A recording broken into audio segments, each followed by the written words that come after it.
So NAND ಅಂದ್ರೆ and ಗೆ ಒಂದು ಎನ್ ಹಾಕ್ಬೇಕು. ಎನ್ ಅಂದ್ರೆ ನಥಿಂಗ್ ಬಟ್ ನೆಗೇಷನ್. ನೆಗೇಷನ್ ಅಂದ್ರೆ it's nothing but not gate. ಅರ್ಥ ಆಯ್ತಾ? ಆಂಡ್ ಗೇಟ್ ಗೆ ಒಂದು ನಾಟ್ ಗೇಟ್ ಹಾಕಿದ್ರೆ ನ್ಯಾಂಡ್ ಗೇಟ್ ಆಗುತ್ತೆ. ಸಿಂಬಲ್ ಬಂದ ತರ ಬರುತ್ತೆ. ಫಸ್ಟ್ ಆಂಡ್ ಗೇಟ್ ಬರೀರಿ. ಇವಾಗ ನಾಟ್ ಗೇಟ್ ಹಾಕ್ಬೇಕು, ಒಂದು bubble hockey. So and gate ಗೆ ಒಂದು ಬಬಲ್ ಹಾಕಿದ್ರೆ ನ್ಯಾಂಡ್ ಗೇಟ್ ಆಗುತ್ತೆ. This is the output. Input is A B. So y is equal to a into b whole power negation. So inputs truth table in ಬರುತ್ತೆ. Figure A. So this is input and this is output. Truth table ಏನು?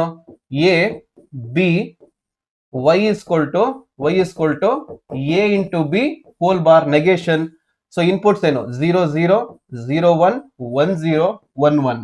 So ಅಲ್ಲಿ ಏನ್ ಬರುತ್ತೆ? NAND gate and gate 0 0 0 1 ಬರುತ್ತೆ. ಇಲ್ಲಿ ಉಲ್ಟಾ ಆಗುತ್ತೆ 1 1 1 0. So and gate ಏನು? ಆಂಡ್ ಗೇಟ್ ಔಟ್ಪುಟ್ ಏನು? 0 0 0 1. ಗೊತ್ತಾಗಿಲ್ಲ? ಬರ್ಕೊಳ್ಳಿ ಅಲ್ಲಿ. ಅದ್ರ ಉಲ್ಟಾ ಬರ್ಬಿಡಿ ಅಷ್ಟೇ, ಏನಿಲ್ಲ. ನ್ಯಾಂಡ್ ಗೇಟ್ ಅಂದ್ರೆ ಆಂಡ್ ಗೇಟ್ ಉಲ್ಟಾ. ಇಲ್ಲಿ ಏನಿದೆ ಎಕ್ಸಾಕ್ಟ್ ಉಲ್ಟಾ. 0 ಜಾಗದಲ್ಲಿ 1 ಹಾಕಿ, 1 ಜಾಗದಲ್ಲಿ 0 ಹಾಕಿ. ಹೆಂಗ್ ಡಿಫೈನ್ ಮಾಡ್ಬೋದು? When both the inputs are high, output is low. ಅಂದ್ರೆ ಇನ್ನೊಂದ್ ತರ ಹೆಂಗ್ ಡಿಫೈನ್ ಮಾಡ್ಬೋದು? Any one of the input is low, output is high. ಈ ತರ ಬರೀಬಹುದು. ಅಷ್ಟೇ ಲಾಜಿಕ್. ಇಷ್ಟು ಬಂದ್ರೆ 5 ಮಾರ್ಕ್ಸ್. ನೋಡಿ ಎಷ್ಟು ಸಿಂಪಲ್ ಆಗಿದೆ.